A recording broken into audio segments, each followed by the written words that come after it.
안녕하십니까. 성주 FM 92.7MHz에서 손정자의 별골 학당을 시작하겠습니다. 먼저 마음에 와닿는 한마디를 듣겠습니다. 인생에서 꼭 필요한 5가지 끈이 있습니다. 그 인생의 끈입니다. 사람은 끈을 따라 태어나고 끈을 따라 맺어지고 끈이 닿으면 끊어집니다. 매끈이 있고 사람들과 관계의 끈 안에서 까칠한 사람이 되지 마라. 두 번째, 발끈이 있습니다. 옥이 있는 사람이 되라. 실패란 넘어지는 것이 아니라 넘어진 자리에 머무는 것이다. 어려운 순간일수록 오히려 발끈하여 일어나라. 세 번째, 화끈입니다. 미지근한 사람이 되지 마라. 누군가 해야 할 일이라면 내가 하고, 언젠가 해야 할 일이라면 지금 하고, 어차피 할 일이면 화끈하게 하라. 네 번째는 질끈입니다. 용서할 줄 아는 사람이 되라. 실수나 결점이 없는 사람은 없다. 다른 사람을 쓸데없이 비난하지 말고 질끈 눈을 감아라. 다섯 번째, 따끈입니다. 따뜻한 사람이 되라. 계산적인 차가운 사람이 아니라 인간미가 느껴지는 사람이 되라. 다른 사람에게 베풀 줄 아는 따끈한 사람이 되라.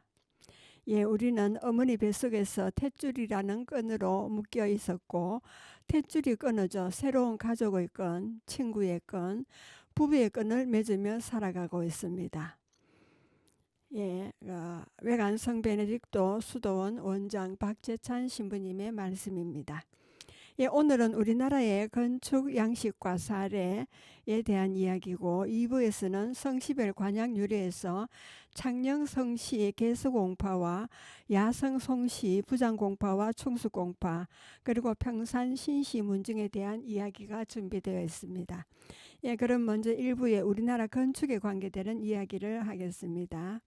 우리나라 건축의 특징은 선사시대부터 근세에 이르기까지 각 지방에서 풍부하게 생산되는 소나무가 주요 건축 자재로 사용되어 왔기 때문에 목조 건축이 그 주류를 이루어 왔습니다.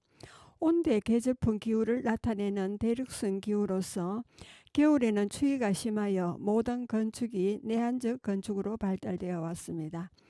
또 국토의 70%가 산지로 형성되어 있어 자연 환경과 조화를 이루게 짓다 보니 규모가 큰 건축보다는 작은 규모로, 층수가 높은 것보다는 단층의 낮은 건축이 많은 편입니다. 또 건축 자재의 특성과 민족의 전통적 습성, 취향에 따라 건축되었고 잘 조화되도록 규모나 형태를 정합니다. 자연 경관을 해치거나 변형시키지 않고 자연 경관의 허점을 보완하고 더욱 돋보이게 건축하였습니다. 또한 아름답고 구조 역학적으로 안전도는 높이고 기법은 아무리 어려워도 버리지 않고 그대로 살렸으며 간결하고 담백하게 건축하였습니다. 치밀하지는 못하나 주위 경관에 알맞게 조화되며 조형 미술로서 번잡하지 않고 균형 잡힌 안정감이 넘치는 우리 건축의 특징은 역시 목조 건축이 주류를 이루는 동양 건축에 포함되는 중국의 위압적이며 독존적인 건축과 일본의 규격화되고 수공예적인 감흥만을 노린 건축과는 구분이 됩니다. 건축 분야는 여러 가지가 있지만 여기서는 지붕과 기둥에 대해서만 말하겠습니다. 첫째, 지붕은 집의 꼭대기에 씌우는 덮개로서 집에서 가장 중요한 부분입니다. 집에서 몸체와 지붕이 차지하는 크기나 비중은 그 집을 구성하거나 평가하는 데 가장 기본이 됩니다. 지붕의 형상을 결정짓는 가장 근본적인 조건은 그 지역의 기후입니다. 강 수량에 따라 지붕의 경사가 결정되고 바람의 세기, 햇빛을 가리는 차양을 위한 처리가 고려되어야 합니다. 또 처마의 깊이를 깊게 하는 것이 동양 건축의 특징이라고 볼 때 중국 중원지방의 처마 깊이는 기둥 높이에 비해 약 60% 내외가 됩니다. 그러나 우리나라는 80%가량 됩니다. 일본 구주지방은 약 100%고요. 그리고 지붕의 재료로는 자연에서 채취할 수 있는 자재와 인위적으로 제조하는 것 두 가지로 나뉘어집니다. 재료로는 볏짚, 새나 갈대, 가축, 가죽, 풀, 나뭇잎, 나무 껍질, 굴피, 널판지, 너와와 돌인, 청석, 그리고 기와 등이 있습니다. 그리고 지붕 종류 및 형태에 대해서입니다. 자재 사용 종류에 따라서는 새 지붕, 너새 지붕, 너와 지붕, 굴피 지붕, 초가 지붕, 기와 지붕이 있습니다. 그리고 형태에 따라서는 맞배 지붕, 팔짝 지붕, 오징각 지붕, 삼모 지붕, 육모 지붕, 팔모 지붕, 가전모 지붕, 정자 지붕, 십자 지붕, 고패 지붕, 디귿자 지붕, 미음자 지붕, 소설 지붕, 까치 구멍 지붕이 있습니다. 그리고 기둥은 건물 지붕의 무게를 받아주는 주춧돌인 초석에 전달하는 구조물로서 공간을 형성하는 기본 뼈대가 되는 구조물로 인명 구성의 중요한 요소입니다. 또한 크기를 결정하고 건물의 높이를 결정하는 중요한 요소이기도 하고요. 그러면 기둥의 종류로서는 둥근 기둥인 원주가 있습니다. 그 용도는 궁궐이나 사찰, 관아 등 주로 권위 있는 건축에 많이 쓰입니다.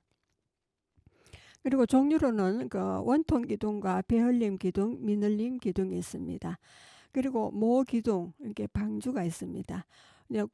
용도는 궁궐 건축에서 정전이나 내전을 제외한 부속 정곽과 일반 주택에서 많이 쓰입니다.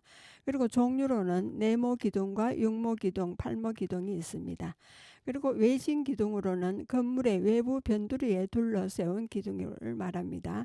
그리고 종류로는 평주와 귓기둥과 퇴주가 있습니다. 그리고 내진 기둥이 있습니다. 바깥 벽과 외진 기둥 내부에 있는 기둥입니다. 그리고 종류로는 짧은 기둥과 욱심 기둥이 있고요. 기타로는 동자 기둥과 활주가 있습니다. 건축 양식의 예를 들어보겠습니다. 첫 번째로는 성왕신의 예터인 성산제가 있습니다. 성주읍 경산동 사창마을에 있습니다.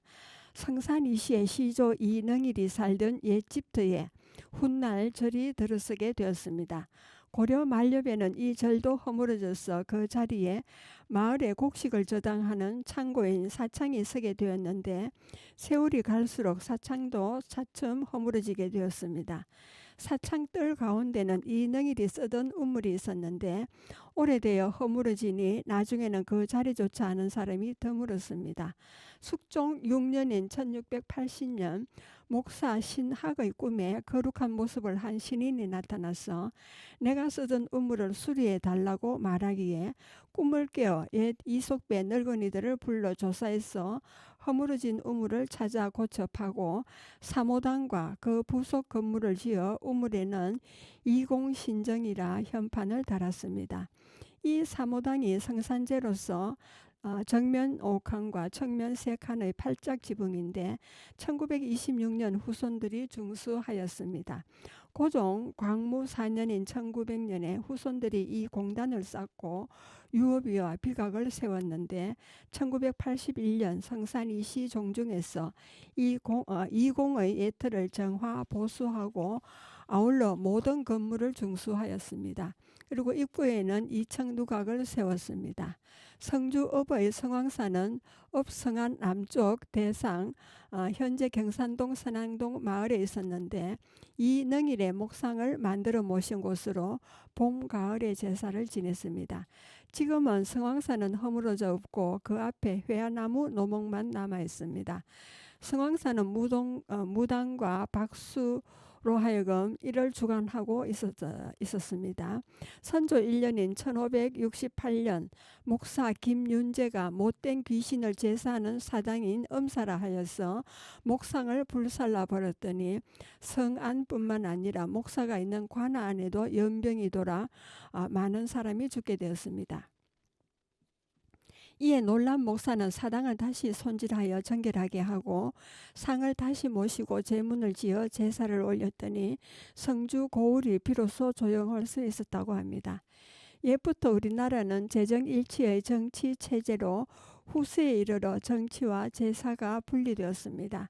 신라 중엽 화랑제도로 고대 사상이 반로되었고 이것이 고려를 거쳐 근세 조선에 이르러 유교 위주의 왕도 정치로 그 체제가 바뀌자 화랑도를 숭상하던 풍속은 무속으로 바뀌어 무당 박수로 전락하여 사회적으로 천대를 받게 됩니다. 그리고 두 번째, 새로 단장된 성상관에 대한 이야기입니다. 임진왜란으로 관아 건물이 전소되었는데 왜란이 끝날 때 새로 급하게 건축하여 10년 뒤 선조 14년인 1608년 송영구 목사가 이를 수리하고 현재 청주 초등학교 자리가 됩니다. 그 관아 동쪽에 사시연인 목사관사를 지었습니다. 효종 8년인 1657년 최계훈 목사가 동헌을 현재 군청 자리로 옮기고 관사인 사시연도 동헌 남쪽으로 옮겼습니다. 이전 수리공사에서 동헌은 새로운 제목을 많이 쓰고 관사는 옛날 동헌 제목을 그대로 사용하여 지었으니 옛날 동헌인 성상관의 뼈대는 목사 관사 제목이 되었습니다. 이 공사 때 성상관 및 절제 아문이라는 현판도 그대로 가져가서 달았습니다. 당시의 관제가 지방수령이 삼군을 모두 장악했기 때문에 그 고을의 절제사 직무도 자연 목사가 겸무하게 되어 정문의 절제 아문이라 현판했던 것입니다. 그 뒤 숙종 26년인 1700년경에 이만성 목사, 그리고 영조 12년인 1735년경에는 이성재 목사도 관할을 수리했습니다. 고종 8년부터 순종 기원 후 4년 말인 조운경 목사는 고을 백성들로부터 재물을 모아 공사비로 충당하여 대대적으로 관할을 수리했습니다. 여러 번의 보수 공사로 성한 제목은 그대로 이용했지만 화재를 입거나 노후한 것은 그 부분을 줄이고 구멍을 다시 뚫어서 수리했기 때문에 차츰 목재의 흠도 많이 생기고 건물 규모도 줄게 되었습니다. 고종 광무 10년인 1906년 지방행정 구역 변경에 따라서 목사가 없어지고 성주군으로 구역이 줄어들 때 성상관과 절제아문 이 현판도 떼어 따로 보관하였습니다. 6.25 때는 군청청사가 전소되어서 임시로 관사를 군청사로 사용하였으나 그 뒤 새 청사가 준공되어 다시 관사로 사용하게 되었던 것입니다. 현대식 건물에 관사를 짓게 됨에 따라 관사로 쓰던 묵은 건물을 헐어보니 옛날 제목과 또 수리 당시의 상량기가 나와 현 청사 뒤편에 옛날식 건물로 복원하고 따로 보관되었던 현판도 찾아 성상관이라 대청에 현액했습니다. 절제아문 현판은 지금의 군청 건물로는 정문에 달 수 없어 성상관 대청 남쪽에 달았습니다. 정면 5칸, 측면 3칸의 동향 건물로 1980년 12월 31일 지방유형문화재 제143호로 지정받아서 1981년 3월에 착공하여 6월에 준공했습니다. 그리고 못없이 세워진 백색각이 있습니다. 초전면 고산동에 있는 정면 7칸, 측면 7칸의 맞배 지붕 미음자형 집입니다. 이 집은 명종 6년인 1551년 야계 송희규가 착공하여 이듬해 준공한 것으로 3.1운동 당시 공산 송준필을 위시한 그의 문인들이 성주 장날에 배포할 독립청원장서 3,000장을 복사하였다고 전합니다. 집을 세울 때 못이 없어 구멍을 뚫고 사리로 엮었으며 대패질을 하지 않고 자귀만으로 깎아 다듬었다고 합니다. 송희교는 버슬이 지비로 명종 외숙인 윤원영의 행패를 탄핵해서 그를 제거하라고 상소하다가 고산에 5년간 유배되었습니다. 그리고 풀려나서 고향에 돌아와서 마을 이름도 고산으로 한자를 고쳐 부르게 되고 이 집을 지었던 것입니다. 이이율곡과 석봉한호, 번안 최재공의 친필이 각각 한 점씩 이곳에 소장되어 있었습니다. 석봉한호의 친필은 1970년 도난당하고 이 집을 사용할 당시에는 수탉이 들어가면 울지 못하며 집을 세운 후 독수리가 떨어져서 날지 못하므로 그 독수리를 잡은 날개가 지금도 있습니다. 비오는 날 자정에는 말발굽 소리가 요란하게 들려오기 때문에 종손이 아니면 무서워서 잠을 못 잔다는 전설이 남아 있습니다. 대지는 756평입니다. 1975년 지정문화재 외에 문화재 건조물 제48호로 지정되었습니다. 그리고 1971년 보수했고 정화하여서 군 내에서 가장 오래된 건물로 그 면목을 자랑하고 있으며 군에서는 1984년 6천만 원으로 전면 보수하게 됩니다. 그리고 월해당이 있습니다. 성주군 벽지면 수촌에 있고 지방문화재 기념물 제48호로 1984년 5월 21일 지정되었습니다. 본당은 조선 중종 11년인 1516년에 원정 여 선생이 남전 향약 강회수로 일컫던 강당입니다. 선생은 1481년에서 1553년까지 생존하신 분이고 휘는 희림이요 자는 돼지고 호는 원정으로 27살에 생원이 되었고 37살에 중종 왕자 복성군 사부가 되었습니다. 선생이 예학과 경학에 조예가 깊어서 정상국 광필천으로 왕자의 사부가 되었습니다. 선생께서 본당 이름을 월해라 지은 것은 월일강회라는 넉자 말에서 따온 것입니다. 그 뜻은 한 번씩이라도 모여서 향약 강회를 가져야 된다는 훈계조로 만든 이름입니다. 강회는 누구든지 참석할 수 있었습니다. 조정암이 이 일을 듣고 임금께 주청해서 그 이듬해 중종 12년에 전국 팔도에 여시향약을 시행하라는 왕명이 내려지기도 했습니다. 여기서 일컫는 여시향약이란 주자가 그 남전 향약을 보고 감탄한 나머지 그곳에 더 보태기도 하고 덜기도 하여서 이름하기를 여시향약이라고 한 것입니다. 남전 향약은 중원 땅 송나라 때 남전리에 도학군자 사형제가 살았는데 그들의 이름이 여대중, 여대방, 여대학, 여대림이었습니다. 이들 네 형제가 의논해서 네 가지의 조약을 만들었는데 이것이 곧 덕업상권, 과실상규, 레속상규, 환란상률이라는 덕목이었습니다. 이 조약을 이름하여 남진향약이라 한 것입니다. 당시 선생이 강론했던 책이 주자가 정손한 여시향약이었지만 선생께서는 꼭 남전향약이라는 말을 즐겨 사용하였다 합니다. 또한 오늘에 이르기까지 줄곧 향약에 힘을 쓰다 보니 남들이 이르기를 진기, 수촌리를 중원 땅 남전리라고 일컬어 오기도 했습니다. 500년에 가까운 세월 동안 선생의 후학들이 줄곧 남정향약을 받들어 지켜오던 사이에 어느덧 한국 실정에 맞는 이른바 수촌향약이 이룩하기에 이르렀습니다. 강복 후 갑자년에 말복 절강회를 창설해서 예속 상규를 두고 해마다 강회를 치르고 있습니다.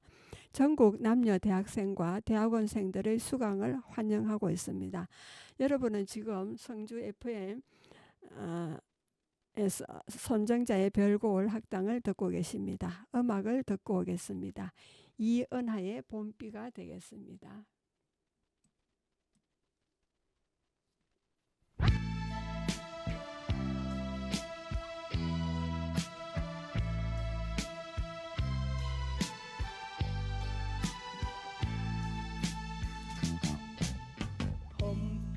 속에 떠난 사람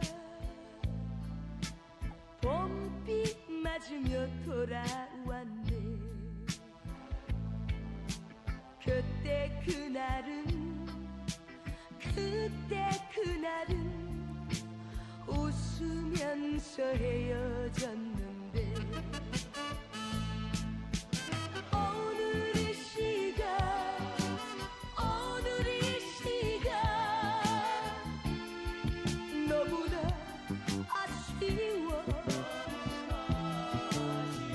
서로가 울면서 창밖을 보내.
네, 노래 잘 들으셨습니까? 이제 2부가 시작되겠습니다.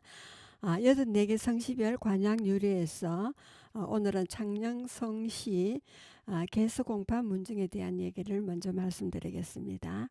관양 유래는 성시 관양이 창녕이고 고려 중엽 창녕의 중륜호장 성인보를 시조로 하여 쎄쎄 잠령하였습니다.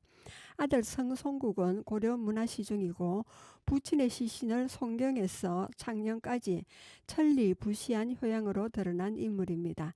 3세 성한필은 광정대부 도첨의 상사고 5세 성인은 고려 문화시랑 우문관 태학사고 6세 성얼씨는 금교 문화시중으로 파조입니다. 7세 성사홍은 보궐대정 대부 도첨의 찬성사 그리고 지편정 태학사로 문명을 일세에 날렸습니다. 그리고 8세 성만용은 봉익대부 판도판서 보문각 태학사로 고려가 망하자 창녕고리로 낙향하여 저리를 지키다 생을 마친 고려 충신이며 충신각에 배양되었습니다. 그 후손들이 계속 창녕에서 살았습니다. 그리고 세거 분포를 보면은 조선 중엽 명종 때 출생한 부용당 성안이는 경술로 뛰어났고 선조 때 문과에 급제하여 입조하였으나 이듬해 임진왜란이 일어나 창녕으로 돌아와 부모와 가솔들을 처향인 영주 두암촌으로 피난시키고 창녕으로 가서 의병을 모집하여 천병의 장수가 되어 외적을 방어하고 무찌른 공로가 혁혁하였습니다. 선조가 의주에서 황궁하자 다시 입조하여 영남 조도사로 활약한 공으로 영해 남은 부사를 거쳐 광주 모사가 되었다가 광해군의 난정에 사임하고 봉하궁 가평에 정착하여 침천에 소요하며 후진 양성에 전역하여 후손들이 봉하에 살게 되었습니다. 그리고 부영당공의 셋째 아들 개수공 성이유는 선조 5년에 문과에 급제했고 은교의 관직에 이르렀습니다. 그리고 청백 개결하여 어사를 4번, 5 고을을 선치하여 4 고을에 청백 인정비가 있고 청백리로 녹선되었습니다. 그리고 개수공의 차자인 성석하는 상주 처가에서 29살로 요절하여 그 자손 3대가 상주 모동에서 살게 되었습니다. 그리고 성석하의 아들 성세황은 성균 진사 정예조 참판이고 손자 나계공 성기인이 숙종 때 문과에 급제하여 홍문관 교리 은교 사관은 사관을 역임하고 의사를 2번 외직으로 자인현관 만경현령으로 나가 선정을 베풀어 2 고을에 청백 인정 비명이 있습니다. 만경에서 사임하고 처양인 고령 다산에 응거하여 수삼동지와 등고소영 문주상화하여 여생을 마쳤습니다.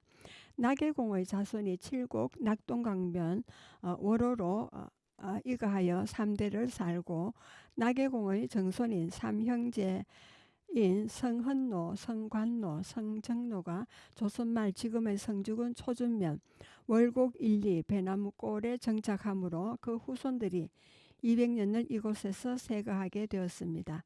여기는 모두 교리 나계공 성기인의 후손으로 현재 백여호가 주로 성주, 대구, 창녕, 서울, 부산 등지에서 상거하고 있습니다.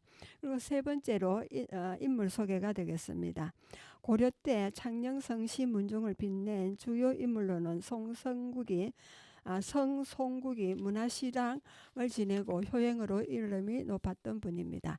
그리고 성한필이 있습니다. 광정대부 도첨의 찬성사를 지낸 분이고 성인은 문화시랑 우문관 태학사를 역임했습니다. 그리고 성얼씨는 금교 문화시중을 지냈고요. 그리고 성사홍은 보궐 광정대부 도첨의 찬성사, 지편전 태학사로 문명을 일세에 날렸습니다. 그리고 성만용이 있습니다. 봉익대부 판도판서 그리고 보문각 태학사로 고려가 망하자 창녕으로 돌아와 우국으로 생을 마친 여말 충신으로 충신각에 배향되었습니다. 그리고 조선 명종부터 인조 때까지 명성을 날린 부용장 성안의 1561년에서 1629년까지 생존하신 분입니다. 한강 정구의 문인으로서 선조 24년에 문과에 급제했고 우부성지의 관직에 이르렀습니다. 특히 임진왜란 때는 의병장으로 활약을 했고 이후 영남도 도사, 영해, 남원부사를 거쳐서 광주, 제주 목사가 되었습니다. 자헌대부, 이조판서, 양관, 대제학입니다. 그리고 물개서원과 연암서원에 배양되었습니다. 그리고 성이유가 있습니다. 1595년에서 1664년까지 생존하신 분으로 개서공은 선조 때부터 현종 때 명성을 날린 분입니다. 그 인조 5년에 문과에 급제해서 홍문관 은교를 지냈습니다. 청백 개결해서 의사를 4번 했는데 영남과 호수를 그리고 호남에 2회를 했습니다. 그리고 오주의 군, 합천, 현감, 창원부사, 진주목사, 강계부사를 선지하여 내고을에 청백 인정 비명이 있습니다. 정부제학이고 숙종 때 청백리로 녹선되었습니다. 오천서원에 주양되었습니다. 그리고 성기인이 있습니다. 1674년에서 1737년까지 생존하신 분입니다. 이 나계공은 현종부터 영조 때 명신으로 숙종 때 문과에 급제하여 홍문관 교리, 은교, 사관원 사관 등을 역임하신 분입니다. 의사를 2번 지냈으며 외직으로는 자인 현감과 만경 현령으로 선정을 베풀어 자인의 청백 인정 비명이 있고 만경의 생사 단명이 있습니다. 그리고 성대식이 있습니다. 1869년에서 1925년까지 생존하신 분으로 호는 오봉이고 유학자며 광복 독립유공으로 건국훈장을 받은 분입니다. 그리고 성기수가 있습니다. 공학 박사로 부산 동명정보대학교 총장을 지낸 분입니다. 그리고 성병호가 있습니다. 소설가로 부산여대와 중국 연병대학 교수를 역임했고요. 그리고 성창기는 주 영국 한국대사관 영사를 역임했습니다. 그리고 성병렬은 철학 박사로 대전 가톨릭대학교 교수를 지냈고요. 성진동은 공학 박사로 한국 통신을 발전시켰습니다. 그리고 성재호가 있습니다. 법학 박사로 성균관대 교수를 역임했고요. 그리고 성홍기는 컴퓨터학 박사로 미 오클라호마 주립대 교수를 지냈습니다. 그리고 창녕성시 문정을 더욱 빛나게 했습니다. 예, 그리고 야성 송시 부장공파 문정에 대한 이야기가 되겠습니다. 관약 유래는 야성 송시 시조 송맹령은 고려 목종 때 간이 대부 총 부의랑을 지내고 나라의 공을 세워 야성군에 봉군되고 11세손 송길창이 또한 야성군으로 봉호를 받았기 때문에 야성성시라고 합니다. 경남 합천야로를 식채현으로 하여 본관을 야성으로 하며 지명이 야로라 일명 야로송시라고도 합니다. 합천군 야로면 구정리에서 9세까지 세거했습니다. 고려 때 9대까지 높은 벼슬을 하여 지금도 그 옛 마을을 구정촌이라 일컫고 있습니다. 그곳에서는 시조공 이하 9세까지를 향사하는 구정제가 있고 야성송시 9세 망묘 단비를 세워서 한식일에 향사하고 있습니다. 예, 세거 분포가 되겠습니다. 고려 충무광 초 1345년에 경기 감사를 지낸 10세손 분입니다. 그리고 10세손 송구가 영남 지방의 재상의사로 성주 초전을 지나다가 그 산세가 아름다워 현 성주군 초전면 문덕리인 송천의 종기를 잡아 650년간 세거해 오고 있습니다. 그리고 성주 입향조이기도 합니다. 그리고 11세손인 송길창이 고려의 개성윤을 지내고 총효가 쌍전하다 하여 야성군의 봉호로 섭봉받았습니다. 12세손 송천우는 통정대부 판결사 및 상호군을 지냈습니다. 그리고 13세손 송수겸은 진잠 영감과 병마 단련 판관을 지냈습니다. 그리고 5 아들을 두어 5파로 분파되어 각지에 상거하게 되었습니다. 제1파 사원서 직장 송소의 직장공파 자손들은 성주, 칠곡을 중심으로 살고 있습니다. 그리고 제2파인 병절 교위 상옥은 송계의 상호군파는 경남 산청을 중심으로 살고 있고요. 제3파인 대호군 송집의 대호군파는 대구와 경산을 중심으로 살고 있습니다. 그리고 제4파인 문희현령 송윤의 현령공파는 영주, 봉화, 예천을 중심으로 살고 있고요. 제5파인 선정관 송희의 선정관 공파는 칠곡, 경산을 중심으로 살고 있습니다. 14세 송소는 직장공파 파조로 사원서 직장을 역임했습니다. 15세 송방현은 창신교희 충무위 부직장을 지냈습니다. 그리고 덕규, 은규, 희구의 세 아들을 두어 직장공파에서 다시 부장공파, 인의공파, 충숙공파의 세 파로 분파됩니다. 그리고 16세 송덕규는 병절교의 부장으로 부장공파의 파조가 됩니다. 후손들은 성주 입향조가 종기로 정한 초전면 송천에 집성 세거하고 인근, 장산, 도천, 대마, 동포, 가천면 죽복에 상거하고 있습니다. 그리고 16세 송은규는 인의공파 파조로 선불안 통례원 인의를 지냈으며 후손들은 칠곡 매천에 집성촌을 이루고 있습니다. 그리고 대구시와 인근의 분포에 살고 있고요. 16세 송희규는 충숙공파 파조로 사원부 집내 및 김해와 대구 부사를 역임하고 정이조 판서와 효성을 기리는 정려 및 충숙이라는 시호를 받은 충녀 겸손한 인물입니다. 인물 소개가 되겠습니다. 송구가 있습니다. 대광보국으로 평장사에 오른 송기의 아들로 합천군 야로에서 성주로 입향한 입향조입니다. 1656년에 건립하여 입향조인 송구를 위시한 선대를 봉사하고 종친들이 모여 도의를 강론하는 추원당이 초전면 문덕리 회동에 있습니다.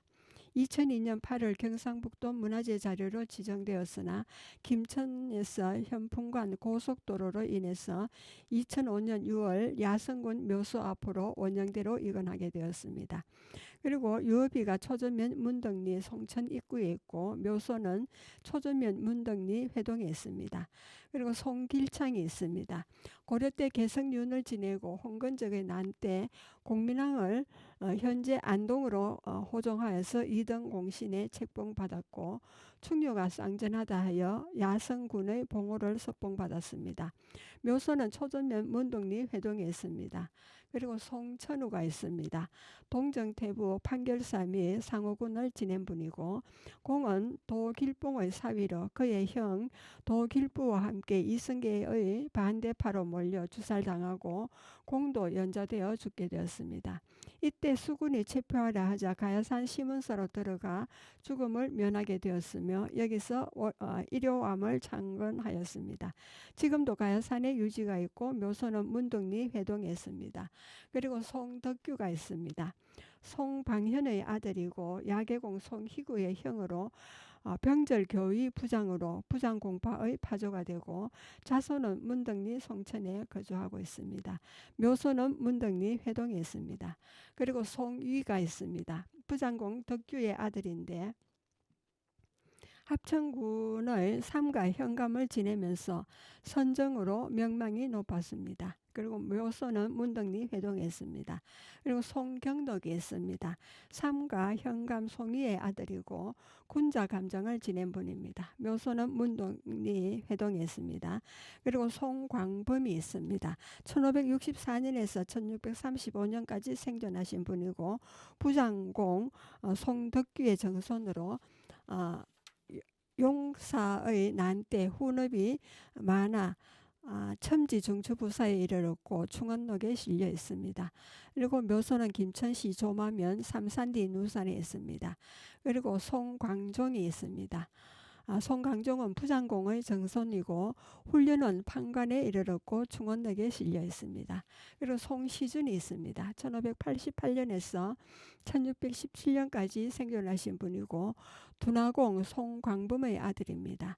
한강 정구의 문인이고 정우복, 배등암 등과 교의를 하신 분입니다. 1608년 부친의 명으로 과거장에 나가 향시에 입격하였으나 대과에는 나가지 않았습니다.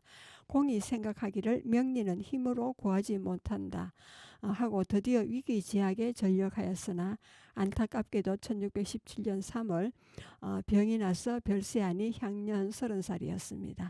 묘갈명은 부제학 천천당 장의일이 찬하였고 묘소는 김천시 조만면 삼산리 누산에 있습니다. 그리고 송세빈이 있습니다. 1612년에서 1677년까지 생존하신 분입니다. 만회공, 둔화공, 송시준의 아들이고 일찍이 등암 배상용과 청천당 장응일에게 수학했고 학덕이 높고 저스에 힘써 사서 서기를 남겼습니다. 도백 이관징이 공의 행위를 알려 높이 취하게 했습니다. 1656년에 금산 근천에 정자를 지어 만회정이라 현판한 것은 젊었을 때 과거길에 잘못 걸음하여 세월만 허비한 것을 후회하고 배등암공이 주는 경제잠과 정자의 세 번째 성찰함과 무공의 경계하는 것을 조석으로 관찰하는 것을 지표로 삼았습니다.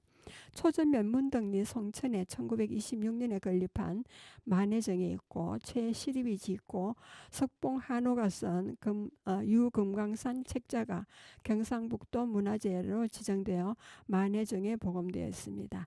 묘소는 김천시 조마면 삼산리 누산에 있습니다.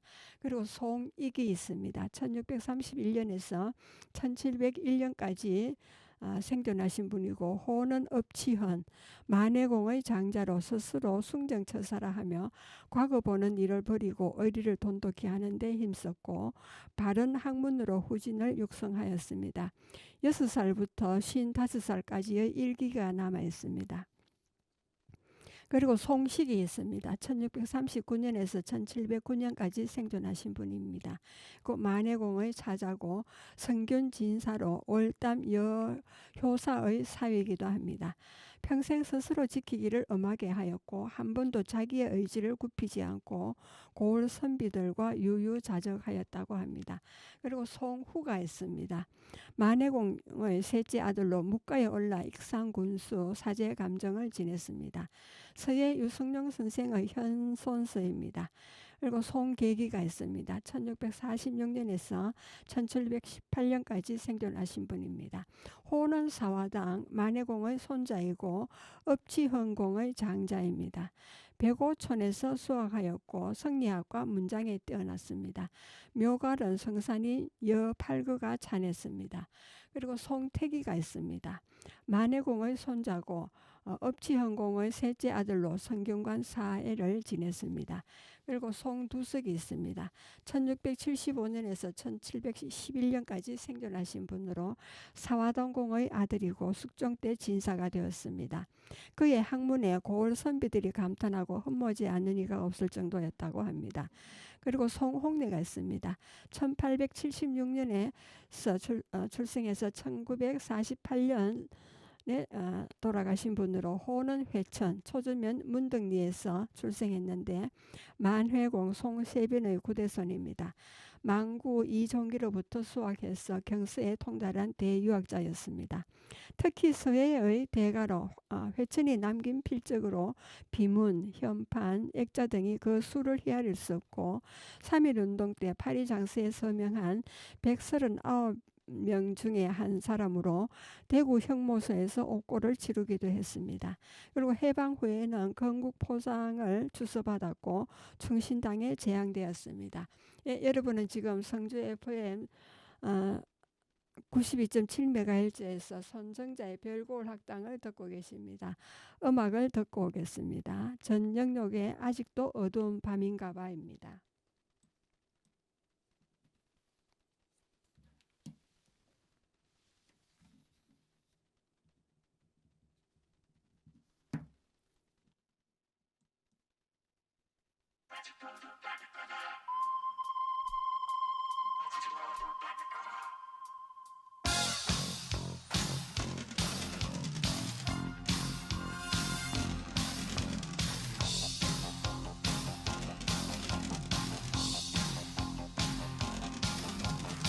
아직도 어두운 밤인가 봐. 하늘엔 반짝이는 별들이 내 모습을 가끔 쳐다보네. 아직도 어두운 밤인가 봐. 지금은 지나버린 바람이 쓸쓸하게 나를 감싸주네. 언젠간 어렴풋이 기억이 나겠지만 어둠의 추억일라 이제는 잊어야지. 우리 이제 지난 얘기 불꽃처럼 날리우고 처음 보는 타인처럼 언젠가는 미련 없이. 아직도 어두운 밤인가 봐. 하늘엔 반짝이는 별들이 내 모습을 가끔 쳐다보네.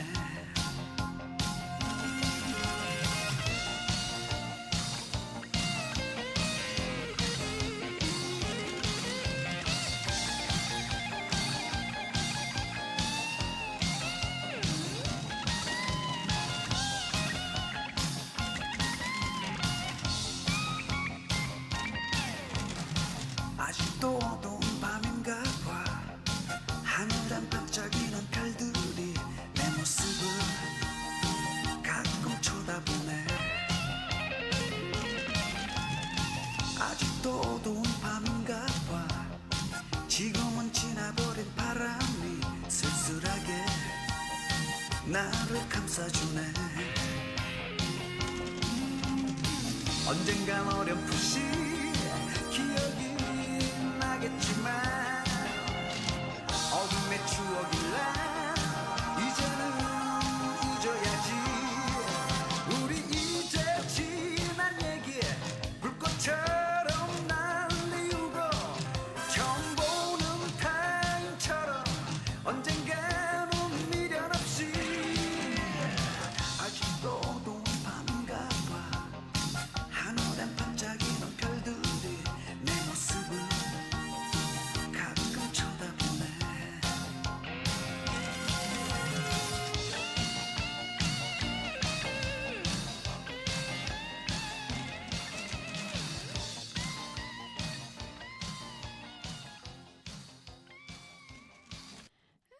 예, 음악 잘 들으셨습니까?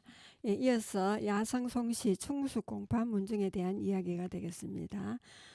관양 유래는 야성송시 시조는 맹령은 고려 목종 때 간이대부 총부 의랑을 지내고 나라의 공을 세워서 야성군에 봉해지고 경남 합천군 나라를 시급으로 하였습니다.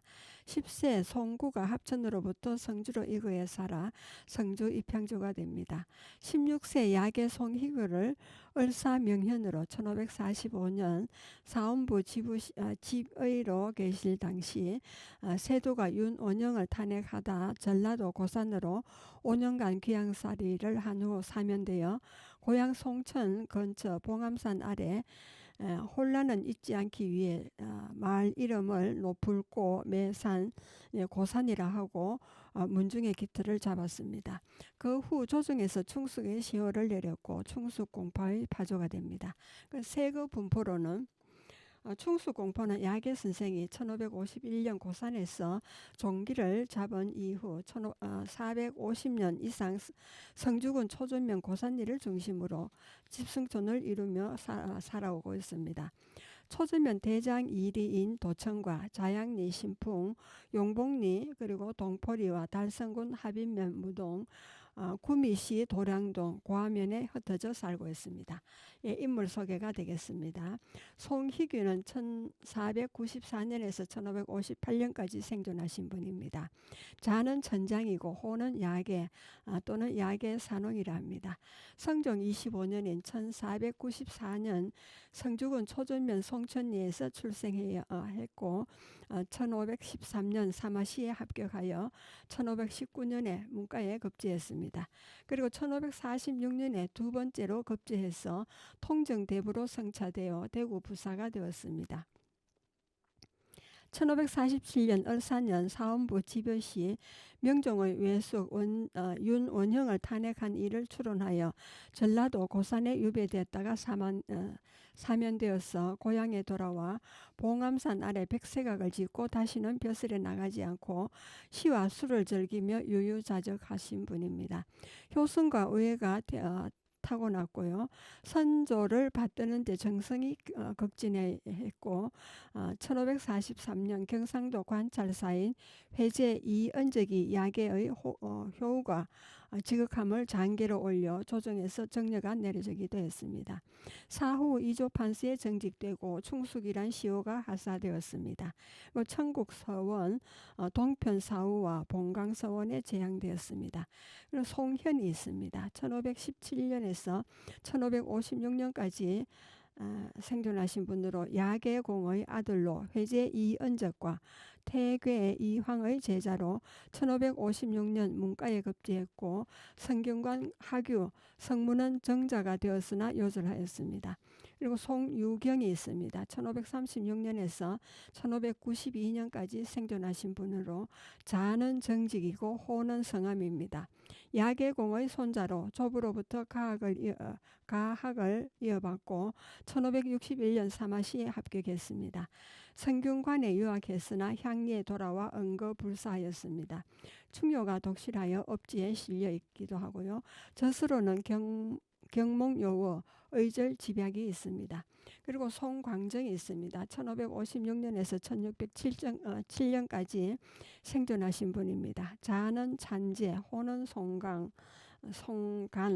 야계공의 정손으로 한강 정구의 문안에서 학문을 역마하고 1585년 문과에 올라 호남 아사, 정선, 현감, 사원부 지평, 울산 부사를 지내신 분입니다.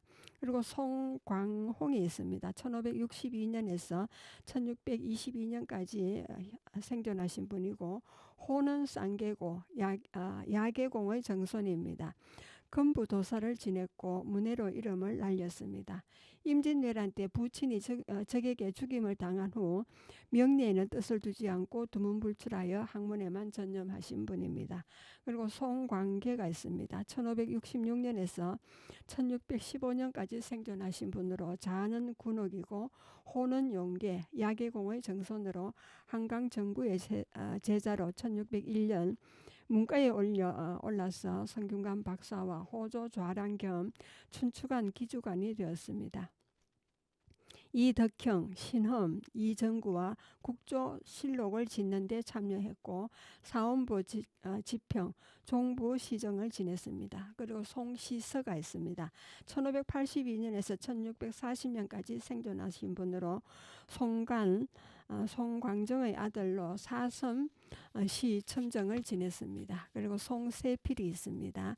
1607년에서 1684년까지 생존하신 분입니다. 호는 당구고 야계공의 오세손으로 가보년에 사마시에 합격했지만 출추의 뜻을 두지 않고 학문과 효의에 전념하신 분입니다. 그리고 송준필이 있습니다. 1869년에서 1943년까지 생존하신 분입니다. 자는 순좌고 호는 공산, 야계공의 16대 손으로 삼위헌, 장복추와 서산 김흥락의 제자입니다. 1919년 3.1운동이 발발하자 백색각에서 유림을 중심으로 파리 만국평화회의에 독립청수를 제출하는 데 앞장선 분입니다. 그리고 경문 통고 국내문을 짓고 인쇄하여 배포하고 성주 만세운동을 주도하다가 체포되어서 1년 6개월의 옥고를 치루었습니다. 그리고 추록 후에는 후진 양성과 집필에 전념했고요. 젖으로는 심통 성정 잠도 발의 2책과 육내수략 6책, 정학인문 2책, 명청 강목속 16권, 오선생 휘연 6책, 사물 잠집설 2책, 공산 문책 17책이 있습니다. 후학들이 원계서원을 건립하고 숭덕사에 배양하고 있습니다. 그리고 송홍률이 있습니다. 1878년에서 1994년까지 생존하신 분입니다. 호는 양산이고 야계공의 14대 손으로 삼위헌 장복추 문화에서 수학하여 학문이 깊었으며 숭양정사를 세워 학문에 전념하는 한편 후학 양성에 힘쓴 분입니다. 젖으로는 박양록 삼내 통찬이 있습니다. 그리고 송회건이 있습니다. 1877년에서 1949년까지 생존하신 분입니다. 호는 괴당이고 야계공의 17대 주손으로 숙부, 공산, 송준필 문화에서 학문을 닦아 25살에 상경하여 종사랑 법부 주사에 올랐으나 일제의 침략 마수가 뻗쳐 국세가 위급하여 직을 사임하고 고향에 돌아와 학문에 전념하다가 숙부를 도와 유림당 독립청원운동에 참여하신 분입니다. 심상 김창숙이 청원서를 전달하기 위해 파리로 가는데 필요한 여비로 거금을 지원하였고 성주 만세 시위운동에 참여해서 1년 6개월의 옥고를 치르게 되었습니다. 그리고 송오국이 있습니다. 1900년에서 1962년까지 생존하신 분입니다. 야계공의 14대 손으로 본명은 송규고 법호는 정산입니다. 일찍이 원불고에 입직했고 1943년 교조의 사망으로 종통을 개성받아 2대 종법사가 되었습니다. 해방을 맞아 건국론을 발표하는 한편 전쟁 동포 구호 사업과 문명 대치 교육 사업을 추진했습니다. 오늘날 원광대학교의 전신인 유일 학림을 설립하고 1947년 불법 연구회란 명칭을 원불교로 개명 선포했습니다. 그의 탄생지인 초전면 소성리는 원불교 성지로 단장되어 있습니다. 그리고 송한철이 있습니다. 1929년에서 1973년까지 생존하신 분입니다. 야계공의 16대 손으로 제6대 및 제7대 국회의원을 지내신 분입니다. 야계 송신문중의 독립유공자로는 송준필이 건국훈장 예족장을, 그리고 송홍래가 건국포장을, 그리고 송회건과 송규선, 송훈익, 송천흠, 송우선, 송문건, 송인집, 송천흠, 송우선, 송문건, 송인집, 송수건, 송명건이 건국훈장 애족장을 추서받았습니다. 위에 11분의 애국지사 공적을 기리는 백세각 항일 의적비가 초전면 고산리에 2004년 세워졌습니다. 그리고 평산 신시 문중에 관한 이야기가 되겠습니다. 관약 유래로는 시조 신승겸 장군의 처음 이름은 능산이고 선대는 전남 곡성 사람입니다. 뒤에 황해도 평산에서 관양을 받아 평산 시시의 시조가 되신 분입니다. 그리고 세금 분포로는 전국적으로 약 70만 종원이 각지에 살고 있고요. 성주군 관내에는 성주읍 44가구와 초준면 34가구, 용안면 30가구 등 총 190가구가 살고 있습니다. 그리고 인물 소개로는 신승겸이 있습니다. 호는 장절공이고 묘소는 강원도 춘천시 서면 방동리에 있습니다. 이곳은 우리 역사의 별과 같이 빛나는 고려 태사 개국공신입니다.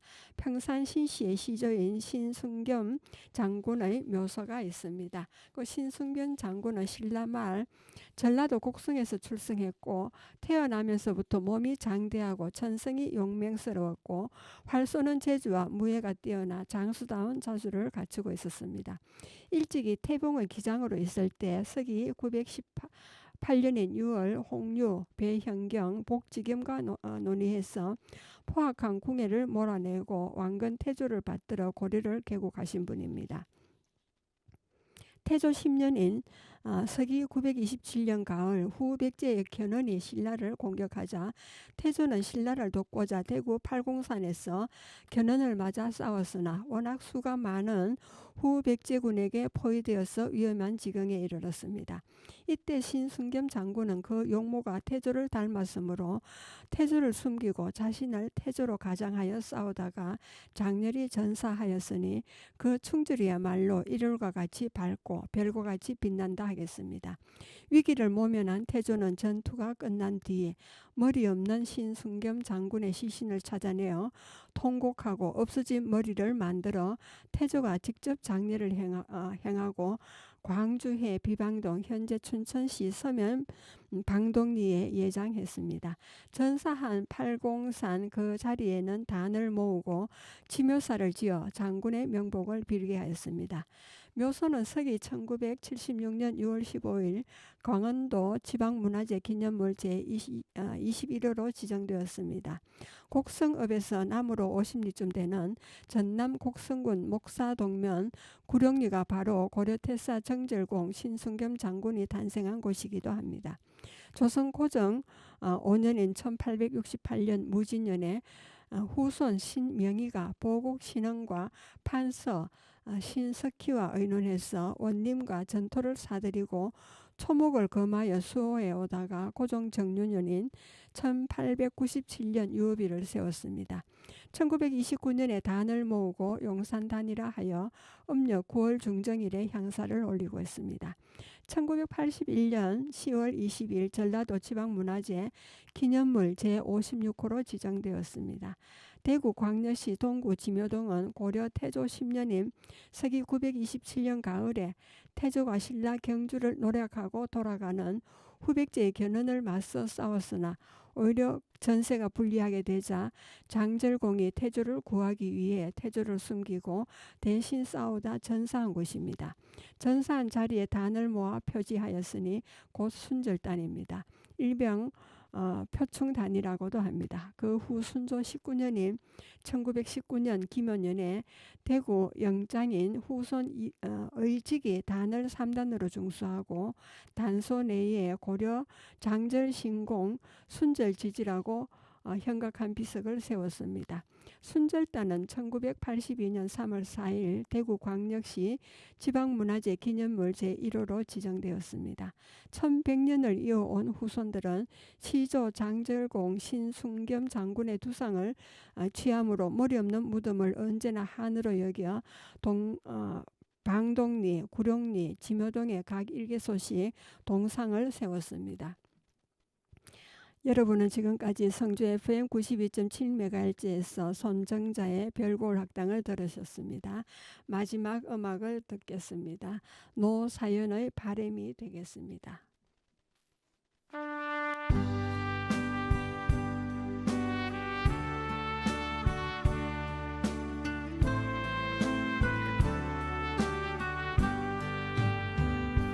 내 손에 잡은 것이 많아서 손이 아픕니다.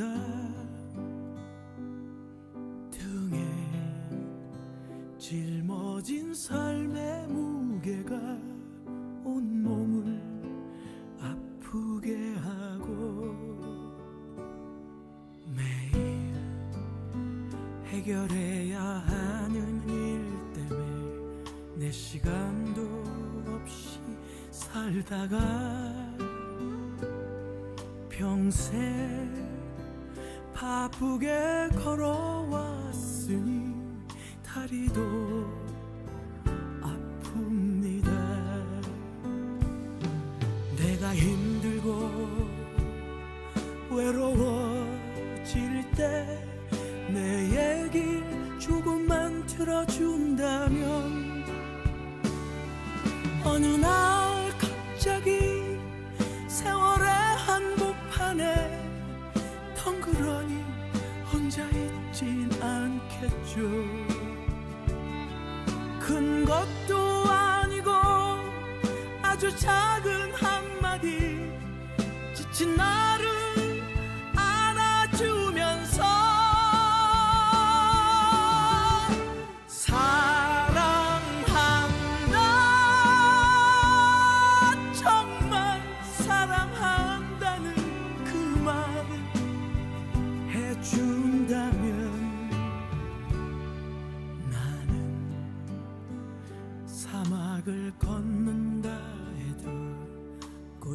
꽃길이라 생각할 겁니다.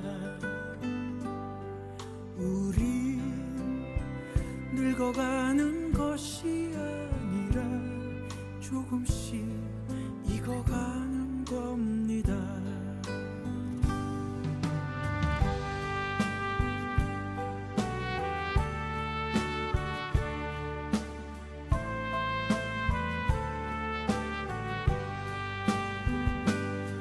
내가 힘들고 외로워질 때 내 얘길 조금만 들어준다면 어느 날 갑자기 세월의 한복판에 덩그러니 혼자 있진 않겠죠. 큰 것도 아니고 아주 작은 한마디 지친 나를 안아주면서 사랑한다, 정말 사랑한다는 그 말을 해준다면 나는 사막을 걷는다 해도 꽃길이라 생각할 겁니다.